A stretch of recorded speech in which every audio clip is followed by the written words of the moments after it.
प्रभु राम देव भगवान अल्लाह खुदा ईश आदि नाम एक ही शक्ति के हैं। वो कैसा है, कहां है, कैसे मिलता है, किसने देखा है?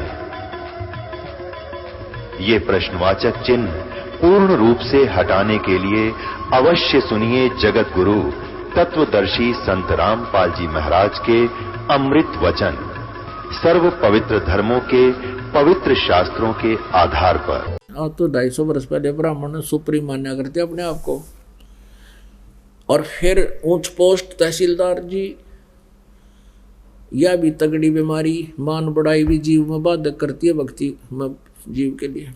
और गुमानी दास जो ऋषि वो संत थे, विष्णु परंपरा के विष्णु जी के उपासक, वो नारनौल से आधा 1 किलोमीटर दूरी पर एक आश्रम बनाकर रहा करते थे।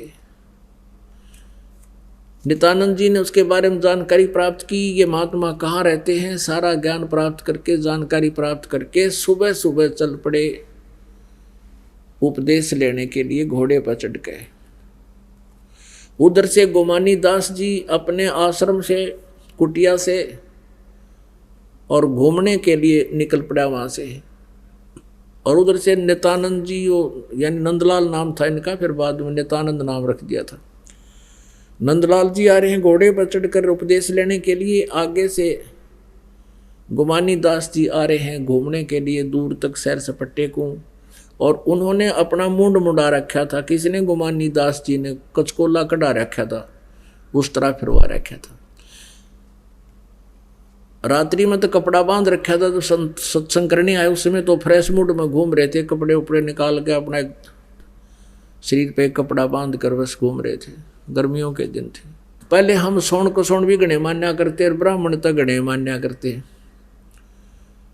नंदलाल जी ने सोचा कि भाई सामने से एक मनुष्य आ गया, बाल कटवा रहा, मूंड मुंडवा रहा, ये कौन है? वो पहचान सका नहीं रात्रि में, क्योंकि उसने आवाज सुन रखी थी कि आज मैं अपने जीवन का सौदा करने जा रहा हूं। अब वो इतना प्रेरित हो गया था नित्यानंद जी के वापस नहीं आऊंगा, नाम लेके आना मैंने। नहीं तो वो सोन कसोन के कारण वापस भी मुड़ जाया करते। एक आगे से कुसोन हो गए, अब शकुन हो गए, मूंड मुंडाया व्यक्ति दिख गया, वापस चलो। नहीं, उस दिन वापस जाना नहीं समझा उसने, उचित नहीं समझा। अब घोड़े पर तो वो तहसीलदार जी और गुमानी दास जी घूमना रहे, सिर पर कपड़ा भी नहीं था। नित्यानंद जी ने उसके निकट ला कर घोड़ा और सिर में टोले मारे। नो बोले रहा मनोस कि तुम मर गया तू सुबह सुबह। मैंने कहाँ आ गया सुबह सुबह, मैं तो एक अनमोल काम के लिए जा रहा था, तूने कहाँ दर्शन हो गए तेरे आज सुबह सुबह। अब उस गुमानी दास महात्मा ने सोचा कि वो आदमी दिखा था जेंटलमैन, अरे इसने यू क्या करा मूर्ख ने, बता, शर्म मारे मेरा खाम का टोले। फिर उन्होंने सोचा साधु संता गेल भाई ऐसे चलता है, या अपनी करेगा हम अपनी चले, वो तो घूमने चलेगी। अब उसने वो पहुंच गया आश्रम में घोड़े समेत। वहाँ 5-4 भगत थे। आश्रम के आसपास ऐसा आदमी आता है तो सभी पहुंच जाते हैं, क्या बात जी, कैसे आए, कहाँ से आए? तो नंदलाल जी तहसीलदार जी ने कहा भाई मैं नाम लेना आया हूँ गुरु जी से, महात्मा जी से मन उपदेश लेना है। वो कहने लगे भाई बैठ जा, उतर आ जा, घूमने गए हैं, अभी नहा धो के आते हैं, स्नान करने गए। वो बैठ गया, घोड़ा बांध दिया वृक्ष के, और वहाँ एक बछा रखा था मैट सा, वहाँ वो बैठ गया। और सामने आसन था गुरु जी का, आसन के पास वो भी बैठ गया। 5-4 भगत बैठ गए, चर्चा चाली भगवान की इतना। अब गुमानी दास जी नहा धोकर वो आसन पा बैठे। जब वो आसन पा के बैठे, जब उन्हें देखा ये आदमी तो वह जो तेरा टोले मार गया था। अब नित्यानंद जी ने भी देख लिया तो महात्मा वो है जिसका तेने टोले मारे शर्म में। अब बहुत घना शर्मिंदा हो गया, नीचे गर्दन कर ली रहे, तेरा गजब हो आया था मैं इनको गुरु बनाने, और देख मैंने के जुल्म कर दिया। शर्मिंदा हो गए, नीचे गर्दन कर ली, ऊपर ने देखे को नहीं। अब जान के गुमानी दास भगत जी तो शर्मा गए गणे। अब वो कहने लगे भाई बच्चों देखो, उसको कहने लगे उस तहसीलदार जी को कि भाई भगत जी, आप जैसे कोई व्यक्ति घड़ा लेने जाता है, मटका लेने जाता है, घड़ा को मार्केट है या बाजार में, तो उस मटके को बजा के देखा रहे भाई कते कच्चा पीला हो। और आपने गुरुजी बजा के देख लिए, क्या दिक्कत है, कोई चिंता नहीं भाई। आप तो जिंदगी का सौदा करने आए थे, गुरुजी को टोले मार के देख लिया, और एक 2 टके का घड़ा लेते उसने बजा के देखा करें भाई, बेटा चिंता ना कर। चरणाम पड़ गया वो महात्मा उस नित्यानंद कि महाराज जी गलती हो गई, मेरा मैंने पहचाना नहीं आपको, माफ़ कर दो। कर दिया बेटा, माफ़ कर दिया, भक्ति करी। और फिर वो क्या कहते हैं, ब्राह्मण कुल में जन्म था, मैं करता बहुत मरोड़े, गुरु गुमानी दास ने दिया को बदगढ़ तोड़े। नित्यानंद जी कहा करते थे फिर कि मेरा भाई ब्राह्मण कुल में जन्म था, एक तो वह मरोड़े यानी वो महिमा घड़ी थी, और ऊपर तो तहसीलदार है। ब्राह्मण कुल में जन्म था, मैं करता बहुत मरोड़, मरोड़ माने गर्व करता था, अभिमान करता था, जो इस भक्ति मार्ग में कोबद का गढ़ होता है, ये इस तरह की मैं क्रियाएं करता था। और गुरु गुमानी दास ने दिया कोबद गढ़ तोड़े। अपनात्माओं, जैसा भी जिस स्तर का कोई संत है, ज्ञान तो वो देता भगवान पाने का, लेकिन मंत्र उनके पास नहीं होते, इसलिए वो जीव का पूर्ण मोक्ष तो नहीं करा सके। फिर भी उनको जितना उनको ज्ञान था, नित्यानंद जी को वह पढ़ाई पढ़ा दी। अब नित्यानंद जी की समय क्या कहते हैं, कहते हर सुमर सो हंस कहावे, कामी क्रोधी कागरे, भौरा न भरम में विष के बन में, चल बेगमपुर बागरे, चल बेगमपुर बागरे। बेगम, जहाँ कोई गम ना हो, कोई दुख ना हो, कहते हैं उस भौरा न भर में विष के बन में, हे मन रूपी, हे आत्मा रूपी भंवर, भौरे तू इस संसार रूपी इस विषय वासनाओं के बन में मत घूमे, चल बेगमपुर बागरे। अब नित्यानंद जी विष्णु लोक को बेगमपुर मान रहे थे, जहां कोई दुख नहीं। लेकिन आपने श्री विष्णु जी की कहानी पढ़ ली होगी, अभी पढ़ी थी श्री देवी पुराण में, कि मैं पहले तो तप करता हूँ, घोर तप करता हूँ, और फिर राक्षसों के साथ युद्ध करता हूँ, उनको मारता हूँ, मुझे कोई चैन नहीं, मुझे कोई सुख नहीं। थोड़ा बहुत समय मिला तो लक्ष्मी के साथ सुखपूर्वक समय व्यतीत कर पाता हूँ। और ये विष्णु लोक को बेगमपुर बतावें तो यहाँ परमात्मा कहते हैं, जग सारा रोगिया रे, जिन सतगुरु वैद न जाना, जग सारा रोगिया रे। ऐसी ऐसी साधना करने वाले भी रह गए अधूरे, नित्यानंद जी जैसे जिन्होंने समर्पण कर दिया, अपना नौकरी भी त्याग दी और इन महापुरुषों के शरण में चले गए, लेकिन फिर भी पूर्ण मोक्ष नहीं हुआ। क्यों नहीं हुआ? कहते हैं देखा देखी गुरु से बन गए, किया ना तत्व विचारा। देखा देखी गुरु से बन गए, किया ना तत्व विचार। गुरु से दोनों के सिर पे यू काल ठोके पंजारा, जग सारा रो गया रे, जिन सतगुरु वेद न जाना, जग सारा रो गया रे। बोलो सतगुरुदेव सत साहिब।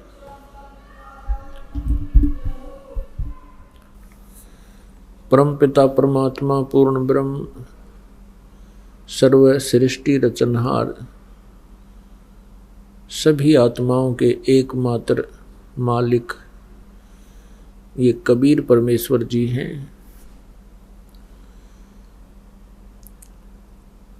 कबीर देव जी हैं। कबीर देव इनका नाम है, और परम अक्षर ब्रह्म सत्य पुरुष अकाल मूर्त शब्द स्वरूपी राम सत्पुरुष, ये परमात्मा की उपाधि है। जैसे अपने देश के आदरणीय प्रधानमंत्री जी का शरीर का नाम अन्य होता है, प्रधानमंत्री, प्राइम मिनिस्टर, ये इनके पद के नाम है, ये पद होता है इनका। इसी प्रकार पूर्ण परमात्मा का वास्तविक नाम कबीर देव है, जिसको हम कबीर साहब कहने लगे। वेदों में उसे कबीर देव कहा है, हम अपनी भाषा के अंदर उसको कबीर देव, कबीर साहब कहने लगे। साहब माने देव, परमात्मा, राम, अल्लाह। और कुरान शरीफ में उसको अल्लाहु अकबर, अल्लाह कबीर, कबीर अल्लाह ऐसे जाना गया है। हम परमात्मा को ना पहचान कर हम क्या करते रहे? कोई कहे मारा राम बड़ा है, कोई कहे खुदाई रे, कोई कहे मारा राम बड़ा है, कोई कहे खुदाई रे, कोई कहे ईसा मसीह बड़ा है। ये बाटा रहे लगाई रे, कोई कहे ईसा मसीह बड़ा है। ये सब बाटा रहे लगाई रे, कोई कहे मारा राम बड़ा है। बिना ज्ञान के कोई किसी को बड़ा मानता है, कोई किसी को बड़ा मानता है। जो भी जिस देव इष्ट पितर आदि को पूज रहा है, वो उसको सुप्रीम मान रहा है। ये तो आपका मत है, आपकी सोच है, लेकिन अध्यात्म ज्ञान, तत्व ज्ञान क्या बताता है? उसके अंदर वो अंतिम निर्णय होता है। जैसे किसी अपराध के ऊपर कोई कहता है कि इस पे ये धारा लगेगी, कोई कहता है इस पे 406 लगेगी, कोई कहता है 506 लगेगी, कोई कहे से, तो उसका निर्णय संविधानबद्ध करेगा। संविधान में जो भी वर्णित होगा वो फाइनल होता है। इसी प्रकार परमात्मा का विधान तत्व ज्ञान है, सूक्ष्म वेद है। अब अपने पवित्र सदग्रंथ हैं, उन सदग्रंथों में जो प्रमाण है वही परमात्मा का अंतिम जो ज्ञान है, वही हमें फाइनल होना चाहिए। तो पुण्यात्माओं, गीता जी अध्याय नंबर 16 के श्लोक नंबर 23-24 में यही प्रमाण दिया है कि शास्त्र विधि को त्याग कर जो मनमाना आचरण करते हैं, अर्थात मनमानी पूजाएं करते हैं, जो सदग्रंथों में वर्णित नहीं है, उनके करने से, उन नामों के जाप करने से, उन क्रियाओं के करने से न तो सुख होता है, न सिद्धि प्राप्त होती है, और न ही गति होती है। और इन तीन चीज़ों के लिए ही हम परमात्मा की उपासना, साधना, भक्ति करते हैं। इसलिए 16वें अध्याय के 24वें श्लोक में तुरंत कहा है कि इससे तेरे लिए अर्जुन कर्तव्य और अकर्तव्य की व्यवस्था में कौन सी साधना भक्ति करनी चाहिए, कौन सी ना करनी चाहिए, सदग्रंथ ही प्रमाण है। सदग्रंथों में जो लिखा हुई मानना चाहिए। किसी के लोक वेद पर आश्रित नहीं होना चाहिए, किसी की द्वंद्व कथाओं को नहीं मानना चाहिए।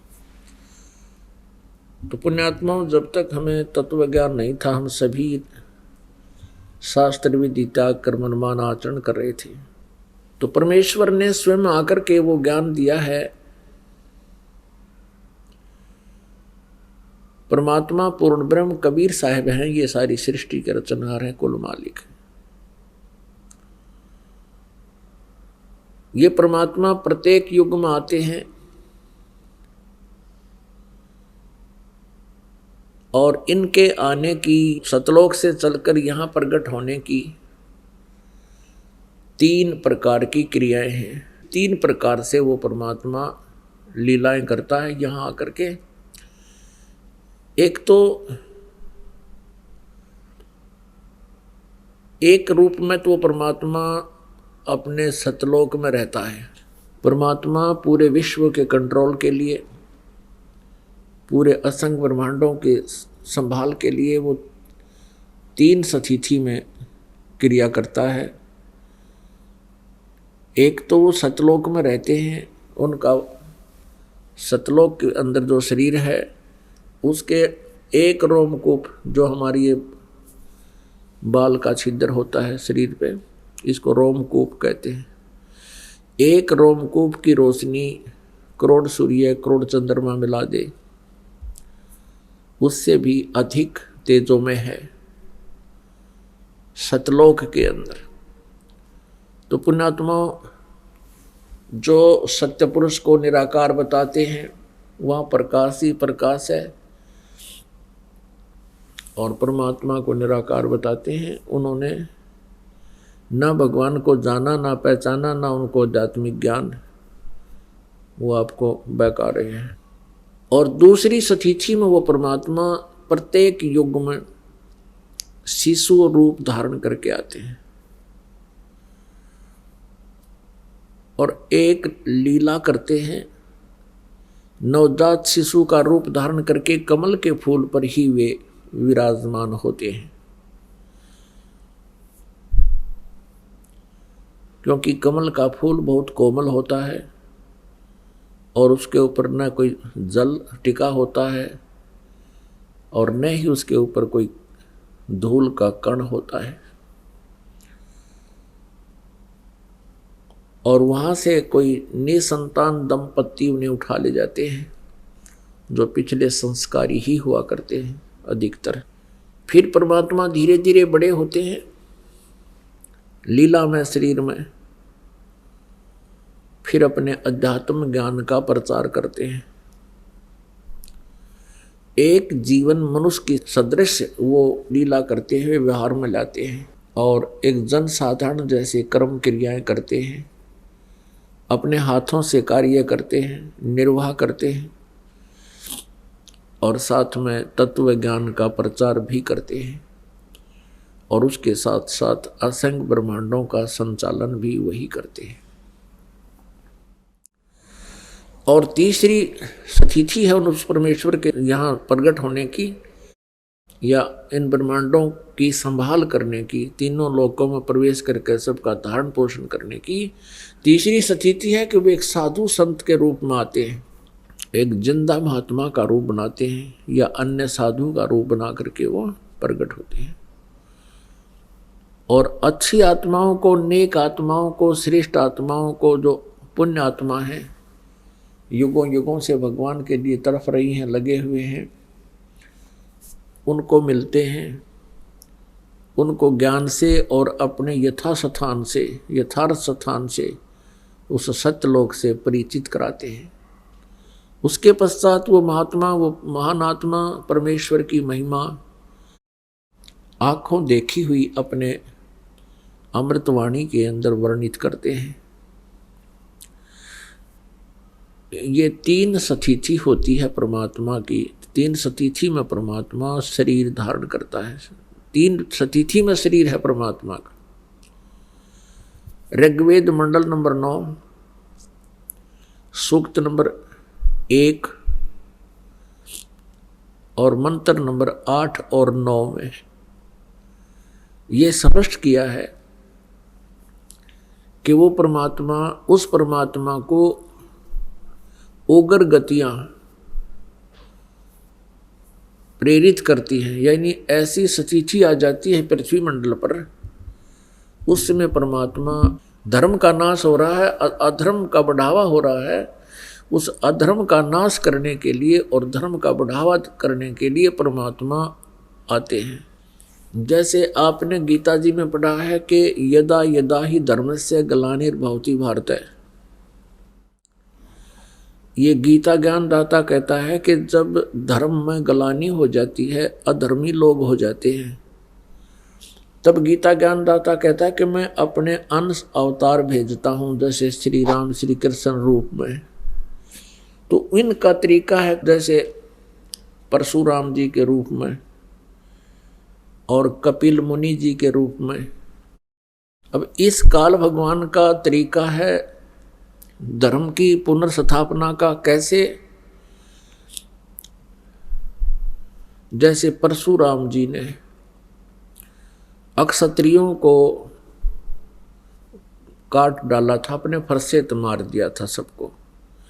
कारण क्या था कि वो इतने निकम्मे हो गए थे, निर्लज्ज हो गए थे, प्रजा का ठीक से देख रेख नहीं करते थे और न्याय नहीं देते थे। ऐसे ही जैसे महाभारत का युद्ध हुआ, उस समय भी लोग बहुत कृतघ्नी हो गए थे, तो उसमें वो जनता अब कट कर मर गई। तीसरा ये है कि जैसे यादव बहुत अभिमानी हो गए थे श्री कृष्ण जी का संग पाकर, वो फिर आपस में लड़ मरे थे दुर्वासा जी के श्राप से। तो ये इस तरह पुनर्स्थापना करते हैं धर्म की, क्योंकि निकम्मी आत्मा लड़कर मर जाते हैं, ठीक आत्माएं बच जाती हैं, वो फिर आप पर धार्मिक हो जाती हैं, बहुत सी आपदाएं आ जाती हैं। और परमेश्वर कबीर जी का जो तरीका है, परमेश्वर पूर्ण ब्रह्म का तरीका है धर्म की पुनः स्थापना करने का,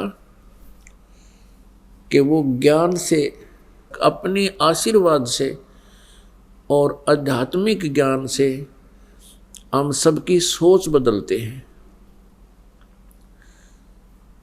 सतगुरु मिले तो इच्छा मेटे, पद मिल पदे समाना, चल हंसा उस लोक पठाऊं जो आदि अमर अस्थाना। यहां जो मारो मार हो रही है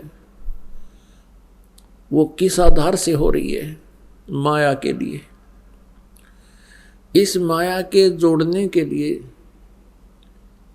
इंसान ना इज्जत देखता है, ना बेइज्जती देखता है, ना अपना देखता है, ना पराया देखता है, वो केवल माया ही माया देखता है। और इस माया का अंत क्या होता है?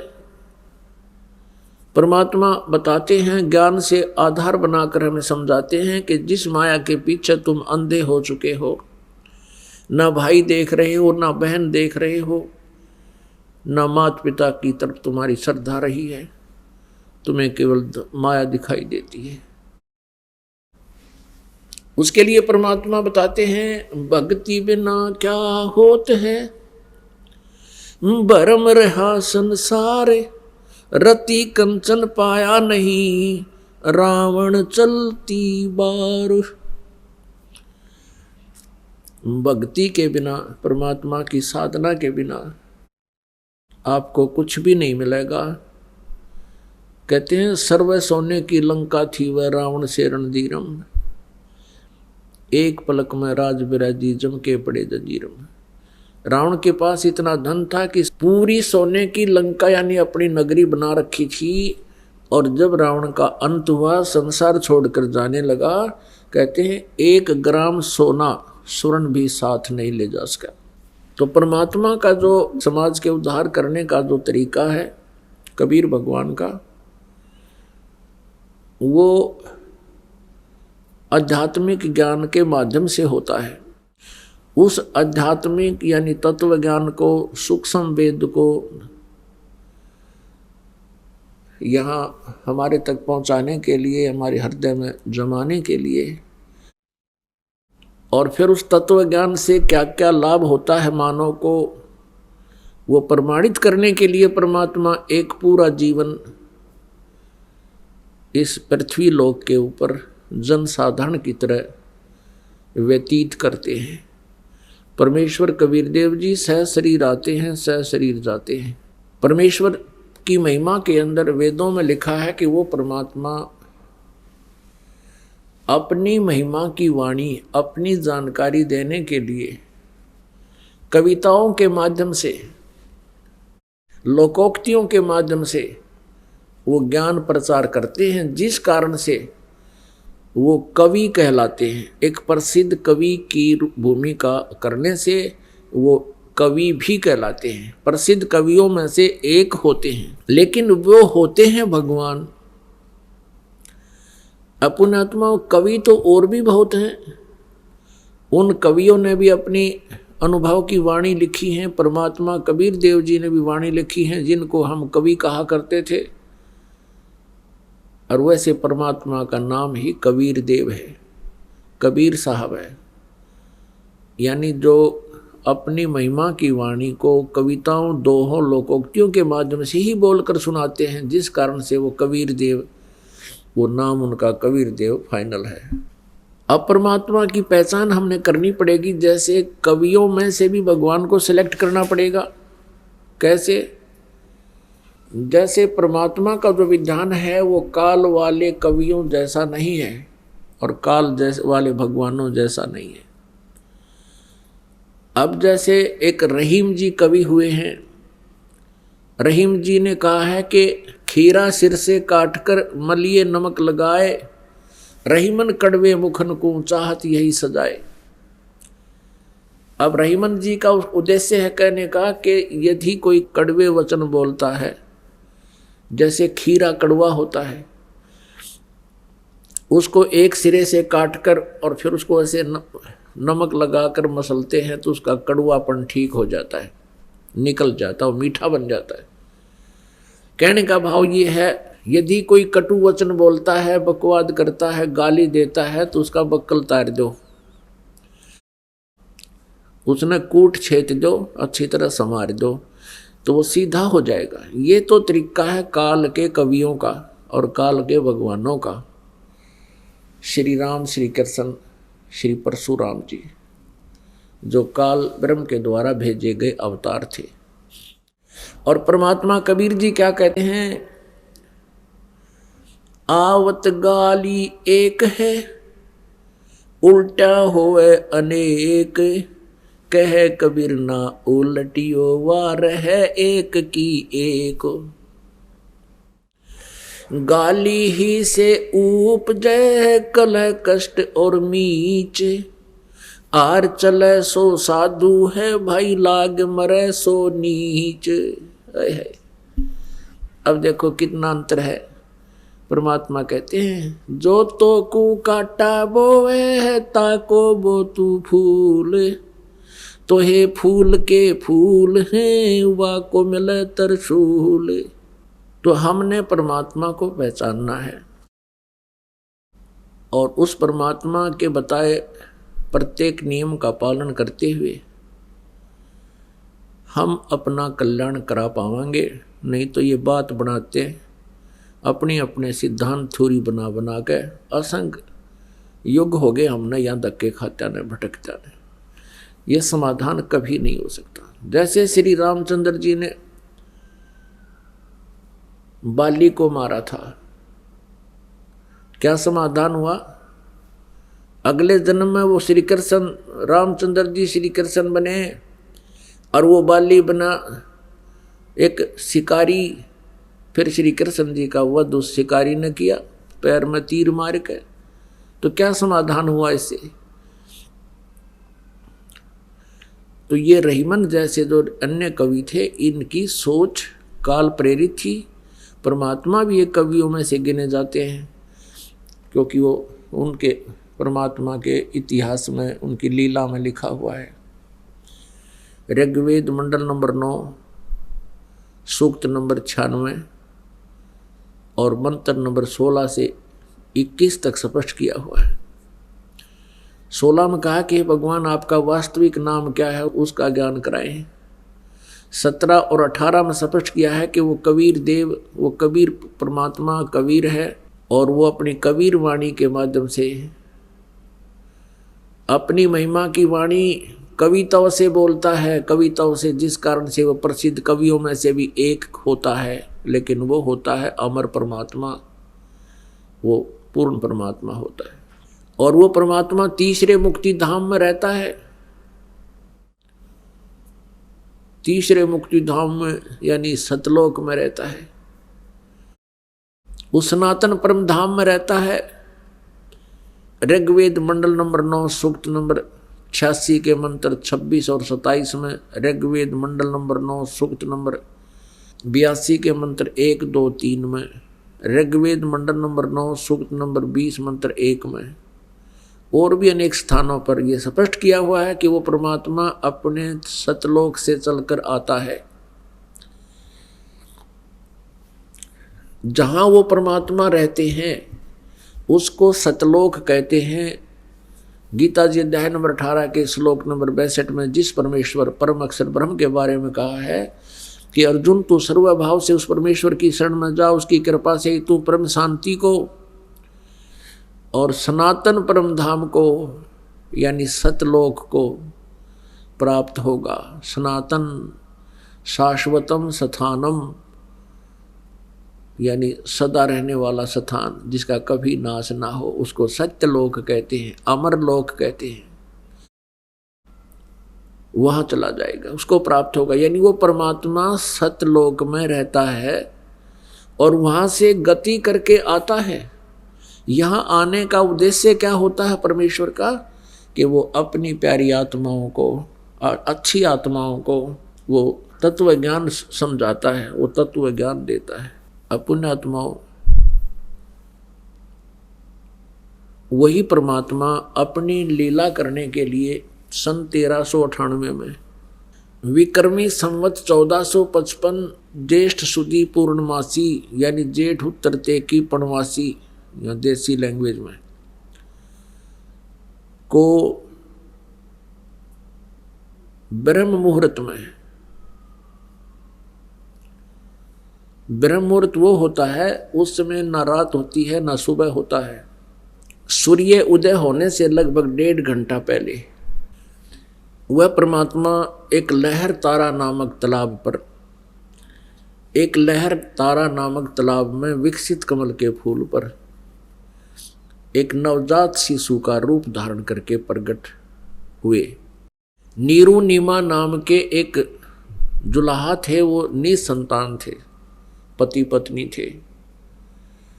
और नीरू नीमा उसी जीवन में वो ब्राह्मण और ब्राह्मणी थे, यानी गौरी शंकर नाम था उस पुरुष का और सरस्वती नाम था स्त्री का। ये ब्राह्मण थे, भगवान शिव के उपासक थे और बहुत नेक आत्मा थे। अन्य ब्राह्मणों की तरह ये जनता को ठगा नहीं करते थे, केवल कथाएं सुनाया करते थे, भगवान शिव जी की शिव पुराण से महिमा सुनाया करते थे और जो भी दक्षिणा आ जाती थी उस दक्षिणा से अपना निर्वाह करते थे और शेष अधिक बच जाता था उसको भंडारा कर देते थे, जिस कारण से वो काशी के और आसपास के लोगों के मन में बसे हुए थे। बहुत ज़्यादा जनता उनको चाहती थी। अन्य जो स्वार्थी ब्राह्मण थे वो गौरी शंकर से बहुत ईर्षा रखते थे,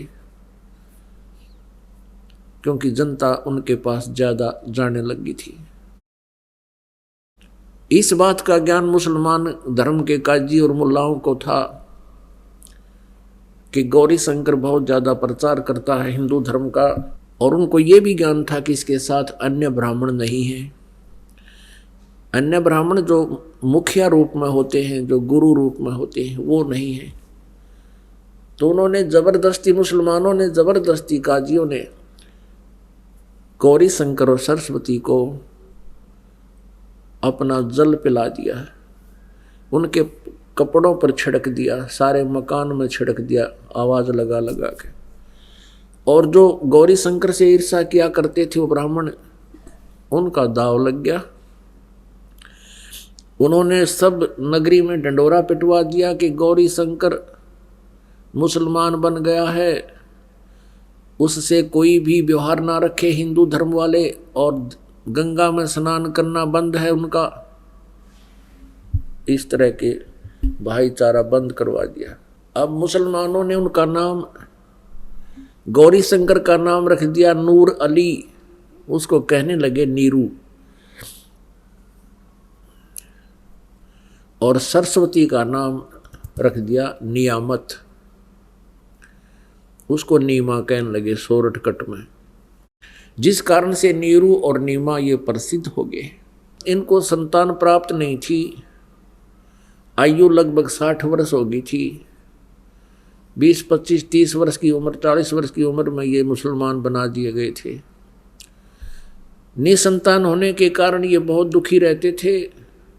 विशेषकर नीमा को बहुत चिंता बनी रहती थी, क्योंकि जिस बहन का संतान नहीं होती ये समाज वाले जीने नहीं देते उसको। वो ऊपर से भले ही मुसलमान बन गए थे, पर अंदर से भगवान शिव की वो साधना किया करते थे। तो पुण्यात्माओं, ऐसे उनका समय व्यतीत हुआ, संतानों ने मिली नहीं। गंगा में स्नान करना उनका बंद कर दिया था हिंदुओं ने, तो उन्होंने उसका विकल्प ढूंढा कि गंगा का जल लहरों के द्वारा पटड़ी पर से उछलकर वर्षा के दिनों में, चौमासे के दिनों में, और ऊपर के उछलकर एक बहुत बड़े झील को एक सरोवर का रूप दे देता था। फिर सारा वर्ष उसमें वो जल भरा रहता था। उसको लहर तारा तालाब बोलते हैं। बनारस काशी में, काशी शहर में है वो लहर तारा तालाब। अब भी उसका अवशेष बचा है। तो वहाँ स्नान करने के लिए जाने लग गए। उस गंगा के जल में जो लहरों के द्वारा उछलकर एक सरोवर का रूप धारण किए हुए था, उसको लहर तारा तालाब कहते हैं। तो वो लहर तारा तालाब में प्रतिदिन स्नान करने के लिए जाते थे सुबह सुबह। उस दिन, जिस दिन परमेश्वर सतलोक से चलकर आए, सन 1398 यानी विक्रमी संवत 1455 जेठ उतरते की पूर्णमासी ब्रह्म मुहूर्त सुबह सुबह उधर से नीरू और नीमा स्नान के लिए चल पड़ते हैं। उधर से परमात्मा सतलोक से आकर वहां विराजमान हो जाते हैं। परमात्मा के वहां प्रकट होते हुए एक अष्टानंद नाम के एक ऋषि थे, जो महर्षि रामानंद जी के शिष्य थे।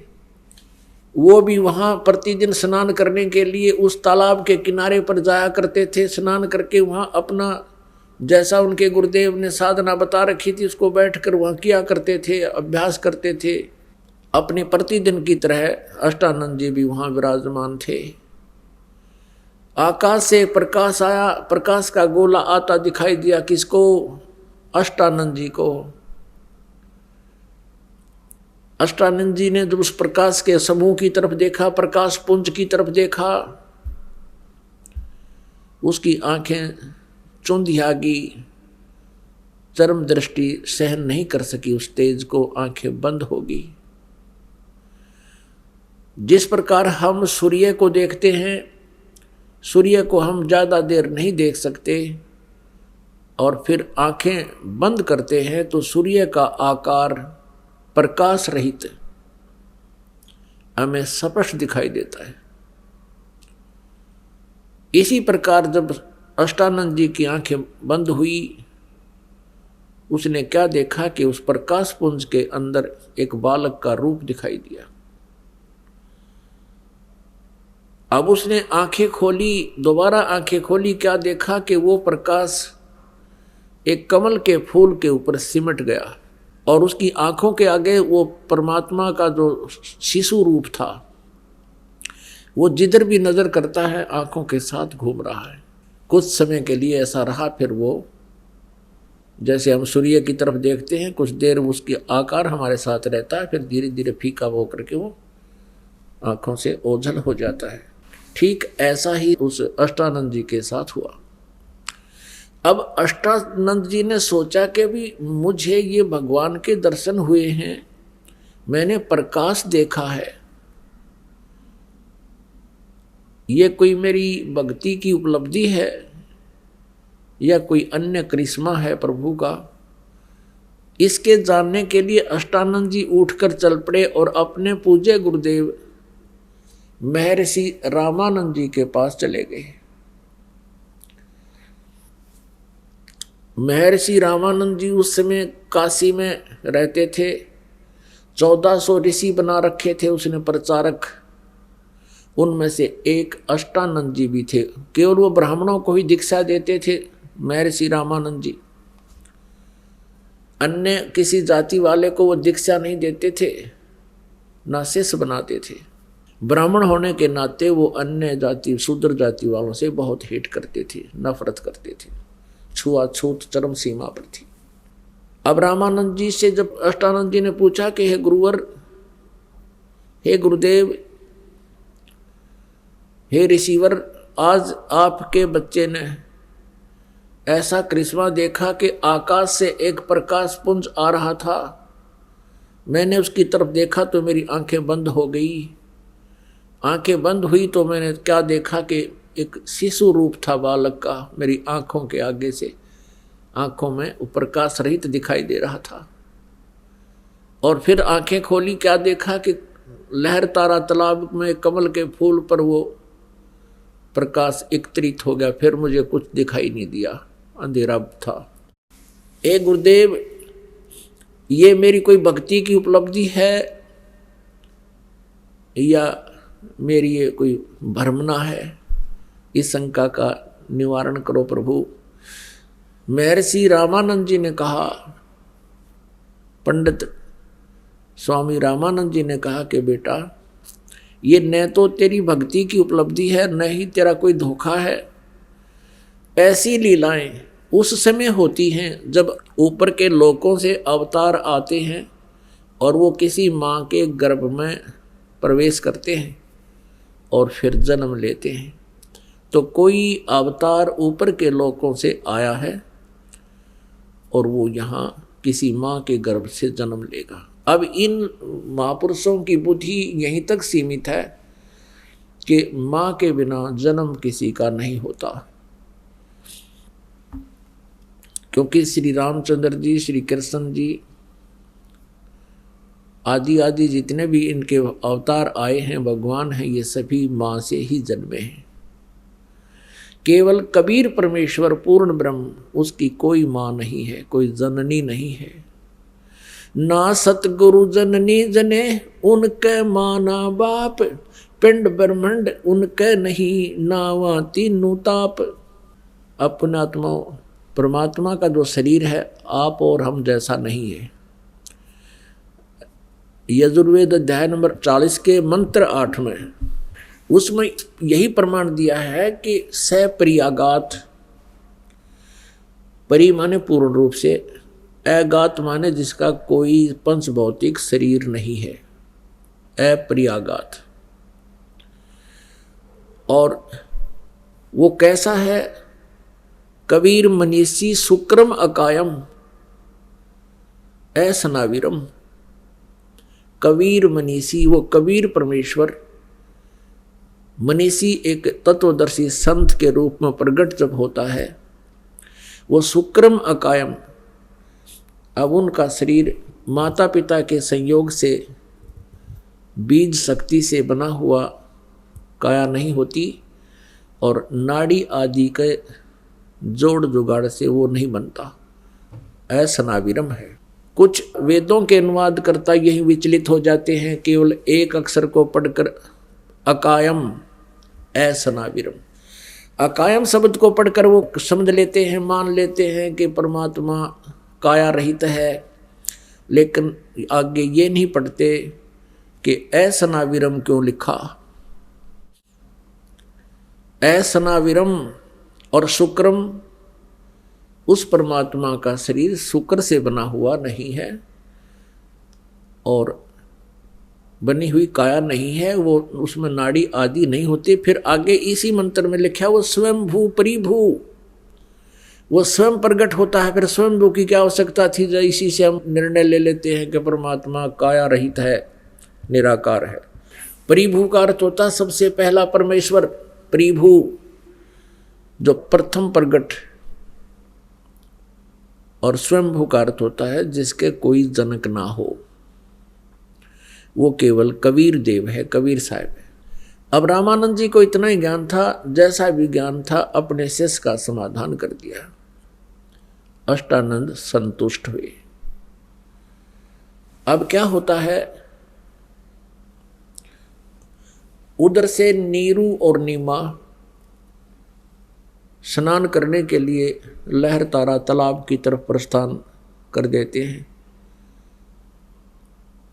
अब किसी ने कोई रात के समय या शाम के समय नीमा को कोई कह दिया होगा कि एक जातक तो चाहिए था, भगवान ने एक पुत्र तो देना ही चाहिए था, एक पुत्री एक संतान तो चाहिए थी, आपकी तो उम्र भी घनी होगी, सुनी नहीं परमात्मा ने। अब वो सारी रात नहीं सोई, करवटें बदलती रही, एक भगवान मेरे को संतान नहीं मिली। अब पुण्यात्माओं, इस काल ने इतनी प्रबल प्रेरणा कर रखी हमारे अंदर कि जब संतान उत्पत्ति ना होए तो वो व्यक्ति अपना जीवन व्यर्थ मानता है, क्योंकि काल चाहता है कि सब संतान उत्पत्ति करें और मेरा भोजन तैयार करें। इतनी प्रबल प्रेरणा या किसी न किसी के माध्यम से इंजेक्शन लगवाता रहता है,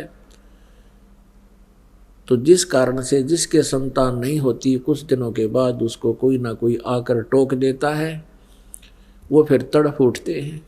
यही स्थिति होगी थी नीमा की। उस दिन सुबह उठकर रोती हुई चल रही है। नीरू ने पूछा, क्यों रो रही हो आप? नीमा ने कहा, हे भगवान। नीमा रो रही है और कह रही है, विलाप कर रही है अपने भगवान शिव जी के सामने कि हे भगवान, हे शिव जी भगवान, क्या आपके घर में पुत्रों की कमी होगी? आप तो समर्थ हो, आप जो चाहे सो कर सकते हो। मुझ दासी को भी एक खिलौना दे दे प्रभु, मेरा टाइम पास हो जाए, दुनिया का मुंह बंद हो जावे।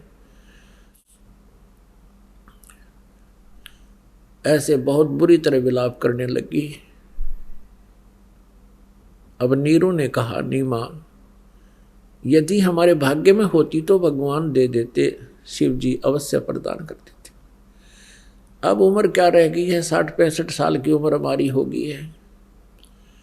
अब भी तू पुत्र और संतान की अभिलाषा रखती है? देखो, संतान हमारी किस्मत में है नहीं, और आप रो रो के अपनी आंखें खराब कर लोगी।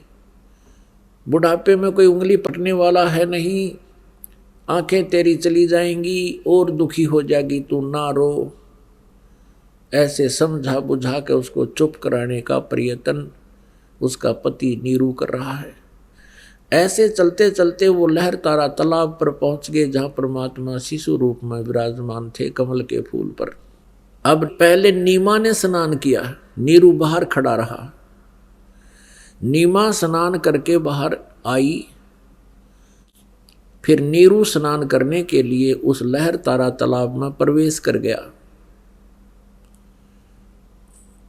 अब सुबह सुबह का जो समय होता है, ब्रह्म मुहूर्त जिसको कहते हैं, वो 1.5 घंटा होता है सूर्योदय होने से पूर्व, और उस समय एकदम अंधेरा बहुत होता है और शीघ्र ही रोशनी होनी प्रारंभ हो जाती है, एकदम ऐसी स्थिति होती है। अब देखना कभी ध्यान से।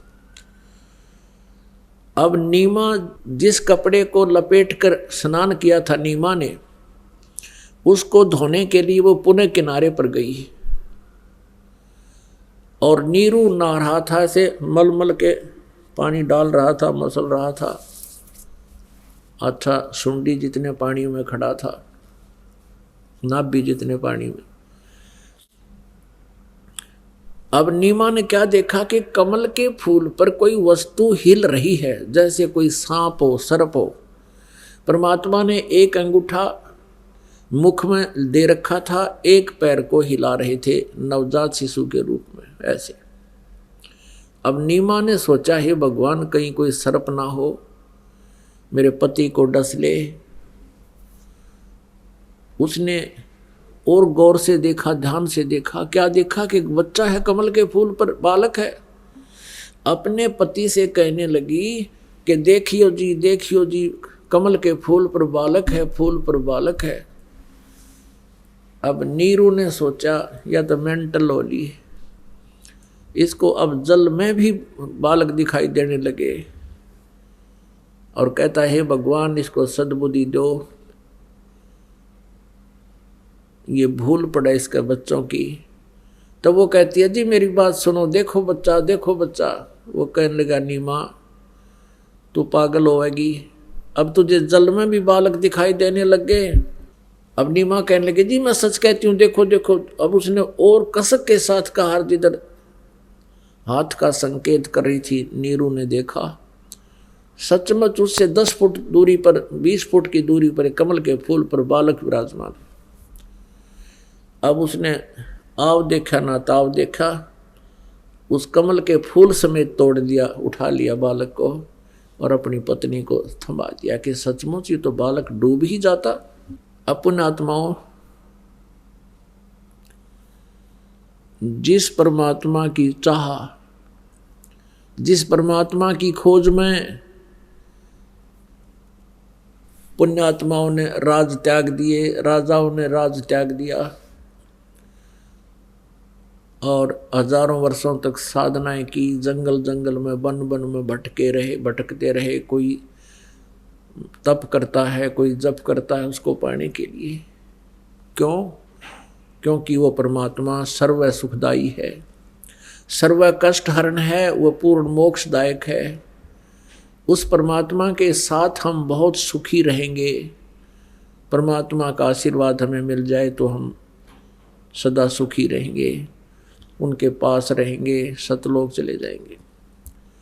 अब वो परमात्मा जिस पुण्यात्मा की गोदी में हो और जिसने सीने से लगा रखा हो उस भगवान को, अब उसको कितना आनंद होगा। अब जैसे बर्फ का स्वभाव है, कितनी गर्म हो, जल गया हो हाथ किसी का, पैर, और बर्फ रख दे तो एकदम शांत कर देती है,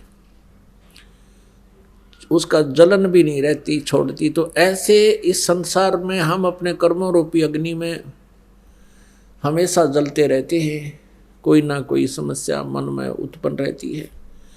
और जब परमात्मा वो रूपी बर्फ हमारे साथ होती है तो उस समय हमें सब चिंताएं दूर हो जाती हैं हमारे से, हम किसी भी प्रकार की टेंशन में नहीं रहते हैं। अब नीमा को तो वो आनंद आ रहा, कभी बालक प्राप्त करके सौ शुक्र मना रही है अपने भगवान शिव जी के कि हे भगवान आज ही आपको तरफ से याद किया था, भगवान शंकर भगवान आपने मेरी सुन ली, आप तो बड़े दयालु हो, बड़े दीन दयाल हो।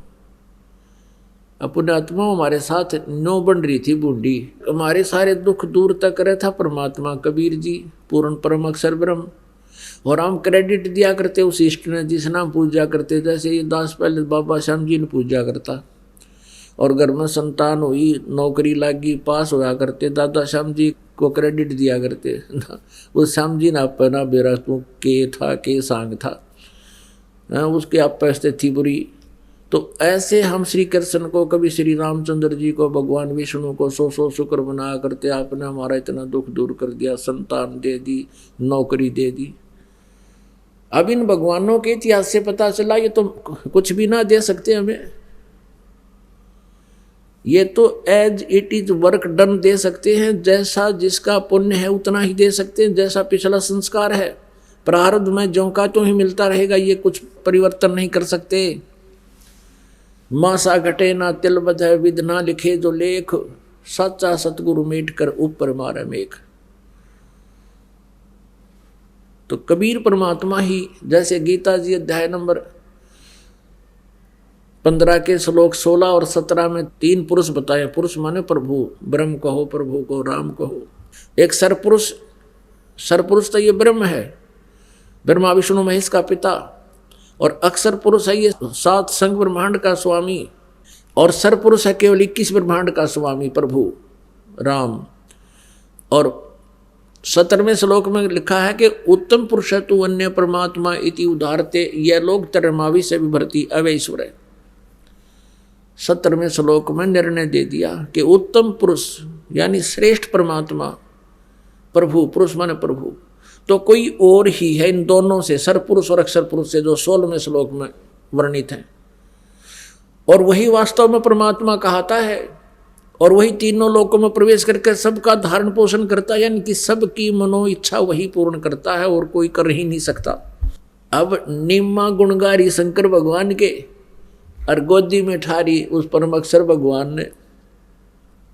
देख के बन रही हमारे साथ और के बन रही हमारे भगवान के साथ।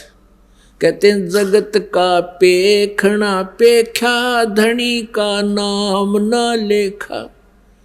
जगत का पेखना पेख्या धनी का नाम न लेखा। अब हम अन्य को महत्व देते हैं और धनी का नाम ना लेखा, जो सब कुछ कर रहा है, सब दुख दूर कर रहा है, सब सर्व सुखदाई है और हमारे लिए भटक रहा है। कहाँ सतलोक न छोड़ कर जोड़ मांग लौट के भगवान अपनी प्यारी आत्माओं के लिए। जो हमारे लिए तड़फ रहा है, भटक रहा है, उसको तो हम भगवान नहीं मान रहे। और जो हमने मार रहा है, जन्म दे रहा है, हमारे सब को नष्ट कर देता है, ऐसे गंदे लोक में छोड़ रखे हमारे को यहाँ इस पृथ्वी पे। कहीं भूकंप आ जाते हैं, कभी महामारी आ जाती है, कितने साइक्लोन आ जाते हैं, हाहाकार मची रहती है और हम इसको भगवान मान रहे हैं। हमें भगवान की परिभाषा का ही पता नहीं है, इसलिए हम इसको भगवान माने बैठे इनको। अब नीमा की स्थिति से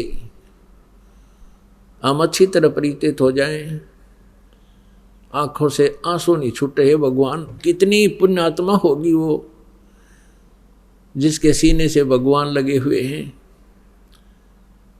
और वो लाड कर रही है अपने बच्चे के रूप में। कभी उनका मुख चूम रही है, कभी माथे को चूम रही है, कभी सौ शुक्र मना रही है शंकर भगवान की। पुण्यात्माओं, आप परमात्मा की तरफ विशेष ध्यान रखा करो। इन वचनों पर बहुत गहराई से सोचना चाहिए आप जी ने कि वो क्यों भटक रही हमारे लिए, क्यों आ रहे हैं बार बार इतने सुंदर लोक को छोड़कर। जिस लोक को पाने के लिए, जहाँ जाने के लिए राजाओं ने राज त्याग दिए और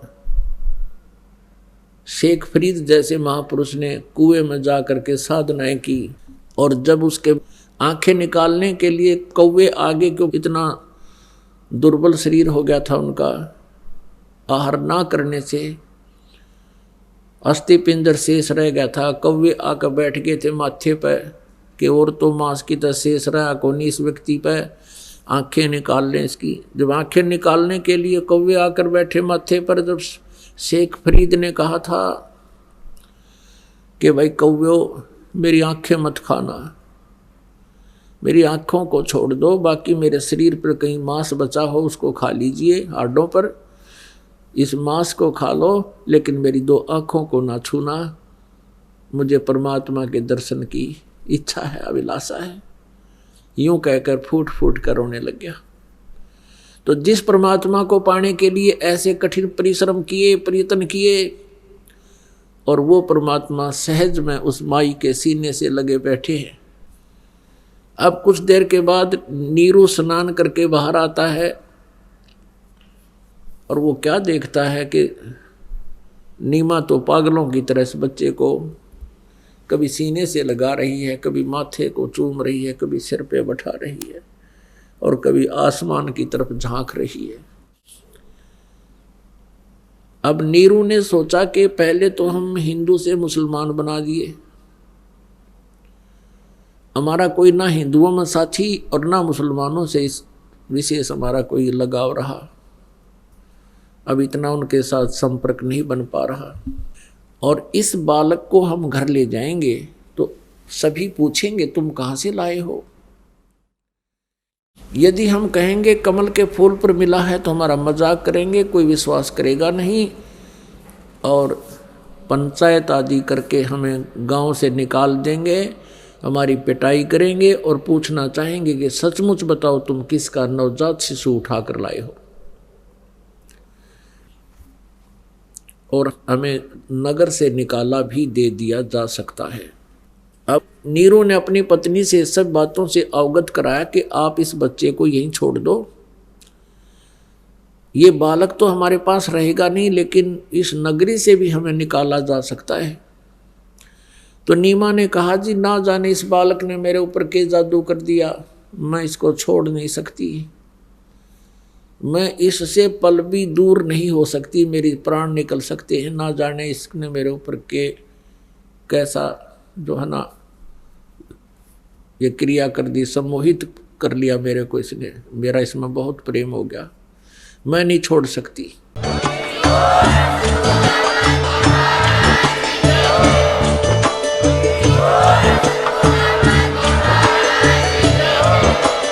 आप सुन रहे थे जगत गुरु तत्वदर्शी संत रामपाल जी महाराज जी के मंगल प्रवचन। अधिक जानकारी के लिए विजिट कीजिए हमारी वेबसाइट www.jagatgururampalji.org। संत रामपाल जी महाराज जी के शुभ आशीर्वाद से पूरे विश्व भर में 500 से भी ज्यादा नाम दीक्षा केंद्र हैं, जिन पर संत रामपाल जी महाराज जी द्वारा ऑनलाइन निशुल्क नाम दीक्षा दी जा रही है। अपने नजदीकी नाम दीक्षा केंद्र का पता करने के लिए संपर्क करें 8222880541।